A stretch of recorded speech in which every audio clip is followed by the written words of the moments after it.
पूर्ण व्यापारी वर्ग घाबरलेला होता की 2021 ची पुनरावृत्ती होते की काय। तर जो पाऊस पडत होता 4 दिवस 2026 चा, तो अत्यंत भयानक होता। असं आम्हाला जाणवत होतं की 2021 मध्ये जो महापूर आला होता तशीच पुन्हा जी परिस्थिती होते का। तर प्रत्येक व्यापाऱ्याची, महाडकर नागरिकांची घर सामान आवडताना किंवा दुकानाचं सामान आवडताना पूर्ण धांदल उडवली आहे। सलग 4 दिवस पुराच्या पाण्याने वेढलेलं महाड, प्रत्येकाच्या मनात भीती, व्यापाऱ्यांच्या डोळ्यांसमोर वाहून गेलेली मेहनत। पण आता अखेर महाडकरांना मोठा दिलासा मिळाला आहे।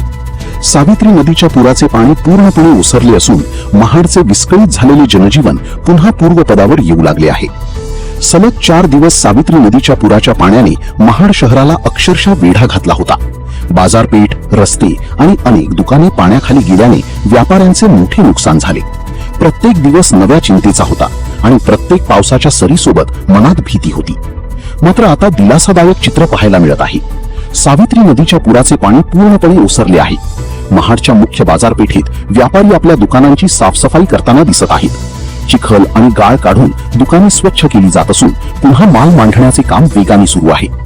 सलग 4 दिवस पुराच्या पाण्याने व्यापाऱ्यांचे जनजीवन विस्कळीत झाले होते।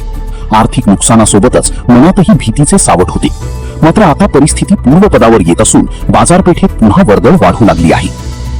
रायगड जिल्ह्यासह महाड शहरामध्ये मोठ्या प्रमाणावरती पावसाने हजेरी लावलेली होती। महाड शहरामध्ये पाहायला गेलं तर मोठ्या प्रमाणावरती पूरस्थिती निर्माण झाली होती। आपण पाहायला गेलं तर महाडकर नागरिक आणि व्यापाऱ्यांमध्ये एकच मनात भीती होती की 2021 साली जी पूरस्थिती निर्माण झाली होती ती पुन्हा पूरस्थिती निर्माण होते की काय, हेच महाडकर नागरिक आणि व्यापाऱ्यांच्या मनात दिसून येत होतं। आता माझ्या मागे पाहू शकाल की ही जी सावित्री नदी आहे की ज्यांनी 4 दिवसापूर्वी रौद्ररूप धारण केलं होतं, आज हीच नदी पुन्हा एकदा शांतता वाहताना आपल्याला दिसत आहे। कुठेतरी महाडकर नागरिकांना असा पुराचं संकट टळलंय असं दिसून येत आहे। त्यामुळे महाडकर नागरिकांच्या मनात आता आनंदाचं वातावरण दिसत आहे। शक्ती न्यूज मराठी जुनेद तांबोळी, महाड।